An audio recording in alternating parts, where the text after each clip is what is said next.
제1부 유년 시절 지드래곤이 SM에서 YG로 간 이야기. 1988년 8월 18일 서울 용산구. 한 아이가 이 세상에 태어납니다. 그의 이름은 권지용. 지드래곤을 좋아하신다면 구독과 좋아요 부탁드립니다. 아직 그 누구도 몰랐습니다. 이 작은 소년이 훗날 전 세계를 뒤흔들 아이콘이 될 것이라는 사실을. 어린 지용이는 남달랐습니다. 음악이 흐르면 멈출 줄 모르고 춤을 추었고 무대 위에 서는 것을 두려워하지 않았습니다. 6살 MBC 뽀뽀뽀에 출연한 작은 소년.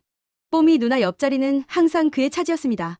쉬지 않고 춤추는 모습에 사람들은 미소를 지었습니다. 그리고 7살 운명적인 만남이 시작됩니다. 당시 최고 인기 그룹 룰라의 키즈 버전. 꼬마 룰라의 일원이 된 것입니다. 작은 체구의 똑같은 의상을 입고 어른들과 함께 무대에 선 그 순간 권지용의 인생은 돌이킬 수 없는 길로 접어들었습니다. 하지만 모든 시작에는 끝이 있는 법. 1995년 꼬마 룰라가 해체되자 권지용은 다시 평범한 아이로 돌아갔습니다. 학교를 다니고 친구들과 뛰어놀고 여느 아이들처럼 일상을 보내던 어느 겨울날 가족들과 함께 떠난 스키장에서 우연히 열린 춤대회. 어머니는 늘 그랬듯 지용이를 무대에 올려보냈습니다. 8살 소년이 나이 많은 형들을 제치고 1등을 차지한 그 순간 사회를 보던 한 남자가 그를 주목하고 있었습니다. 그 남자는 바로 SM엔터테인먼트 이수만 회장. 한국 아이돌 산업의 아버지와 불리던 그 사람이었습니다. 저 아이에게는 특별한 무언가가 있다. 그날 권지용의 운명이 바뀌었습니다. SM엔터테인먼트. 8살 권지용에게는 꿈의 무대였습니다. H.O.T가 전성기를 구가하고 SES, 보아, 신화가 연습생으로 땀 흘리던 그 시절 권지용도 그 한가운데 있었습니다. 하지만 현실은 꿈과 달랐습니다. 아직 시스템이 완전하지 않던 초창기 SM. 한 달에 한 번, 때로는 3달에 한 번씩만 불리는 연습. 다른 연습생들과는 뭔가 달랐던 소년. 화려한 외모나 전형적인 아이돌의 조건은 부족했지만 그 안에는 누구도 가지지 못한 무언가가 꿈틀거리고 있었습니다. 5년이라는 시간이 흘렀습니다. 동기 연습생들은 하나둘 데뷔의 기회를 잡아갔지만 권지용만은 여전히 제자리였습니다. 나는 여기서 무엇을 하고 있는 걸까? 정말 이 길이 맞는 걸까? 권지용의 마음은 혼란스러웠습니다. 아이에서 청소년이 되어가는 그 시기에 자신의 정체성을 찾지 못하는 괴로움은 너무나 컸습니다. 그러던 어느 날 권지용은 절친한 친구의 집에서 생전 처음 들어보는 음악을 만났습니다. 우텐클랜의 강렬한 랩 사운드. 흑인 음악이 주는 그 거침없는 에너지. 이거야. 바로 이거야. 그 순간 권지용은 깨달았습니다. 자신이 진짜 하고 싶었던 음악이 무엇인지를, SM에서 찾지 못했던 자신만의 색깔이 무엇인지를, 곧바로 랩을 배울 수 있는 곳을 찾아왔었습니다. 그곳은 바로 피플크루의 연습실. 한국 힙합의 메카였던 그 공간에서 13살 소년은 처음으로 자신다움을 찾기 시작했습니다. 프리스타일 랩, 가사 쓰기, 비트 메이킹. 남들보다 어린 나이였지만 그의 재능은 누구도 무시할 수 없었습니다. 당시 프로듀서 이희성의 증언. 이미 초등학생 때 본인이 랩 메이킹을 해놓은 노트가 따로 있을 정도였다.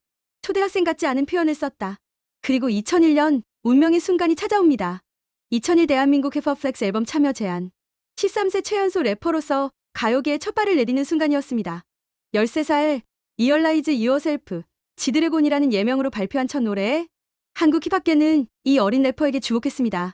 그리고 그 음악을 들은 한 사람이 있었습니다. 진우션의 션의 추천을 받고 권지용을 지켜보던 YG 엔터테인먼트의 양현석 대표였습니다.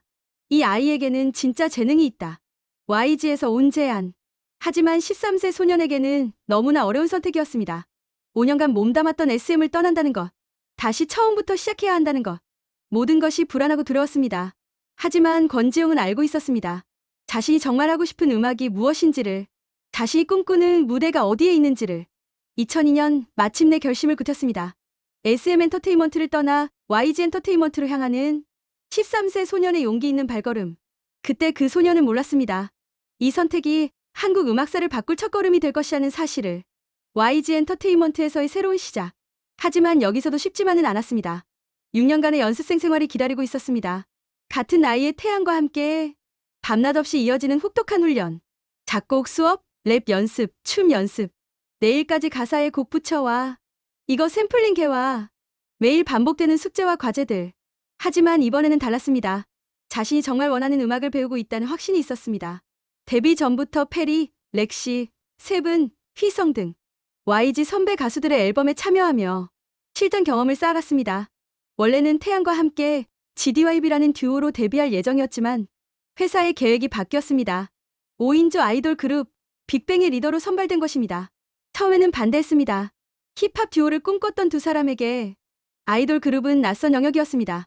하지만 곧 깨달았습니다. 이것이 자신들이 세상에 음악을 들려줄 수 있는 가장 확실한 방법이라는 것을.